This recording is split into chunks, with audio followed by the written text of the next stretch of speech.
Antes de eu falar sobre ELP, que é a estrutura e a fórmula e os fundamentos da escola de Aristóteles, eu quero contar para vocês um personagem que estava na praça também, era um jovem, e ele estava passando pela praça e ele viu que havia um grupo de pessoas lá e tinha alguém que estava falando.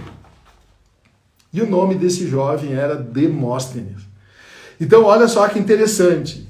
Ele estava assistindo o julgamento que Calístrato. Esse Calístrato era um cara que tinha uma habilidade muito grande. Ele tinha a arte do orador. E ele fez, quem sabe, uma das melhores apresentações em público do seu tempo. Está escrito lá nos vereditos, nos arquivos, nos manuscritos da antiguidade, esse momento que Demóstenes, está escrito lá, que o Demóstenes acaba encontrando Calístrato e ele vê o discurso de Calístrato. Ele estava defendendo um jovem, e olha só que interessante, ele estava defendendo um jovem que o seu tutor havia roubado todos os seus bens.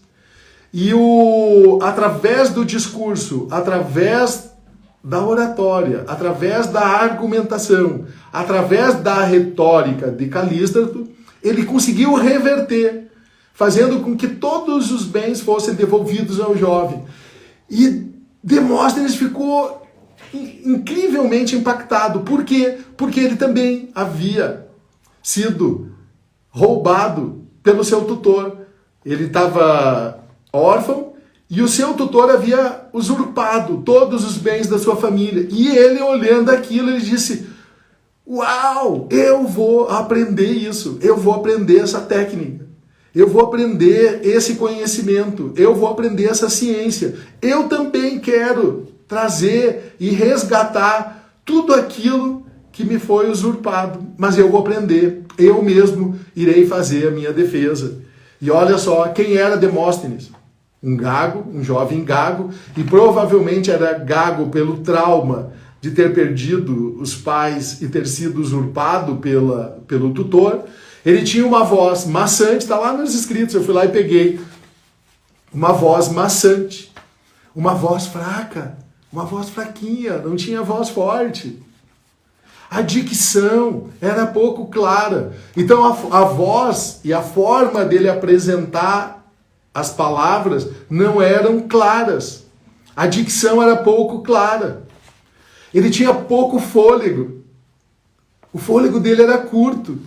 Você percebe que eu estou falando, e eu vou falando, então o meu fôlego é longo. Eu consigo falar por 30 minutos, 1 hora, 4 horas, e o meu fôlego não acaba. Eu consigo ir falando.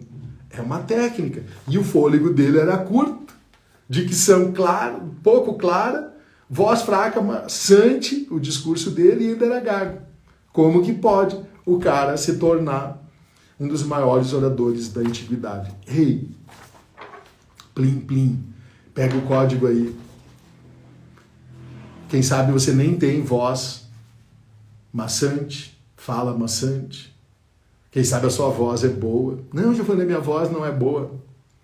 Uma dicção um pouco clara. Não, minha voz não é clara, eu fico falando baixinho, encolhidinho, pescocinho encolhidinho.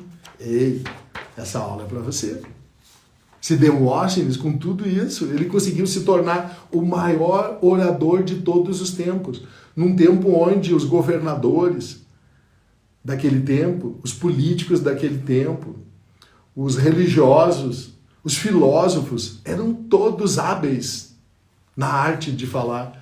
E esse cara vai lá e surpreende, passa todos eles e se torna o maior orador da antiguidade. Então, quer dizer que você pode também. Mas é simples. Plim, plim. Mas não é fácil. Você vai ver. Ô, Giovanni, tá louco aprender tudo isso que ele fez aí. Aí um dia, então, Demóstenes, depois que viu esse discurso em praça pública, ele foi lá e se queixou com um amigo, que era ator. E ele disse assim, e daí ele contou isso. E o amigo convenceu ele a acrescentar ao seu discurso a arte do ator. Uau, Ele disse assim para Demóstenes, vai lá, Demóstenes, acrescente ao seu discurso, acrescente a essas habilidades que você está buscando, acrescente a arte do ator. Plim, plim. E aí, quem sabe vem um pouco de sabermos que a antiga oratória clássica era uma oratória considerada uma arte, a arte do ator. Então, o orador era muitas vezes um ator. E aí, Demóstenes foi lá e fez no subterrâneo da sua casa. Ele foi lá e ele construiu uma sala de treino. Uma sala de treino. Onde ele ia fazer declamações. Ele pegava textos e ficava declamando na frente do espelho. Ele exercitava com isso a sua voz, falando mais lento, enfatizando as palavras, falando mais alto, falando mais baixo, falando rápido, falando lento e olhando no espelho. Ele chamou de uma sala de treino. E ele fazia uma outra coisa. Ele ia até a praia e ele, com o barulho das ondas do mar, ele pegava e começava a declamar. Ele pegava livros e começava a declamar os livros. E conforme as ondas faziam barulho, ele falava mais alto. Para falar mais alto que o som do mar. Declamando. E aí, em algum outro momento, quando o mar se acalmava, ele falava mais baixo. Então, conforme as ondas e o barulho das ondas do mar, ele treinava a sua fala. Está lá nos relatos também que em alguns momentos ele treinava no mar correndo. Correndo. Porque daí ele treinava enquanto falava o fôlego. Olha que incrível.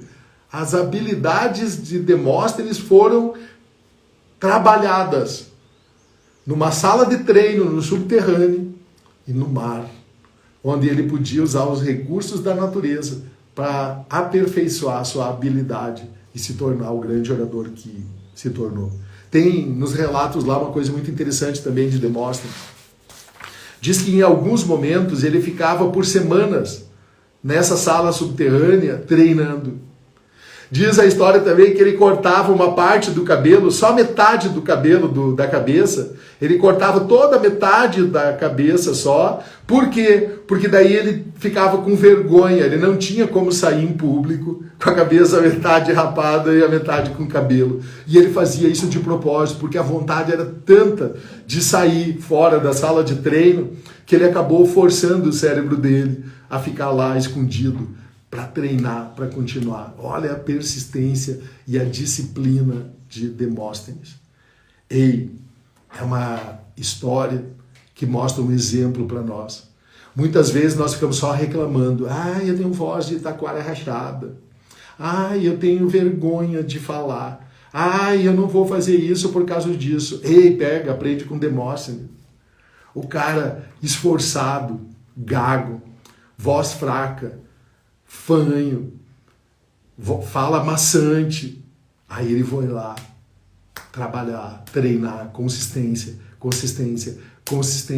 treino, até cortou o cabelo, metade da cabeça, para não sair da sala, para treinar, para forçar a disciplina. E eis que aí surge um dia quando ele vai para a praça pública e as pessoas nem sabiam que ele tinha aprendido tudo isso. Quem conhecia ele sabia a dificuldade que ele tinha. E aí ele vai para a praça pública e ele se propõe a defender os interesses da família dele e resgatar do tutor que havia usurpado todos os seus bens. E ele vai para uma praça pública e se apresenta ele como orador e todo mundo assim, como assim? Demóstenes, ele vai querer ser o próprio advogado. E quando as pessoas vão lá e observam a fala dele, resgata através da argumentação, através da oratória, a estrutura então de tudo isso, a retórica, ele consegue persuadir a sua audiência e todo o júri, e ele consegue resgatar aquilo que havia sido usurpado através do seu discurso.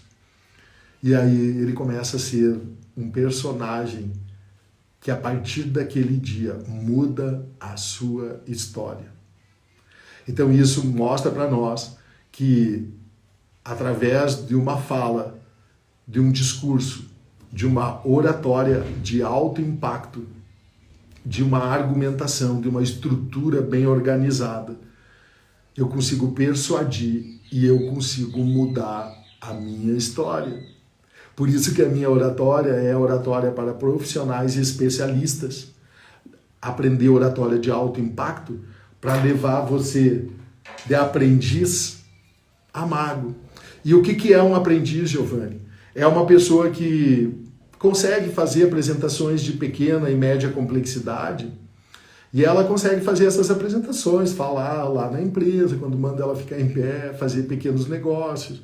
Mas um mago da oratória, quando você domina todas as técnicas, domina todo o conhecimento, a ciência e a arte, além de fazer apresentações de maior complexidade, você tem domínio de trabalho com equipes, você se torna um melhor líder, você consegue mentorar pessoas, você consegue liderar pessoas, você consegue fazer qualquer tipo de apresentação, seja de improviso, seja numa live, seja num áudio, seja numa solenidade, seja numa representação.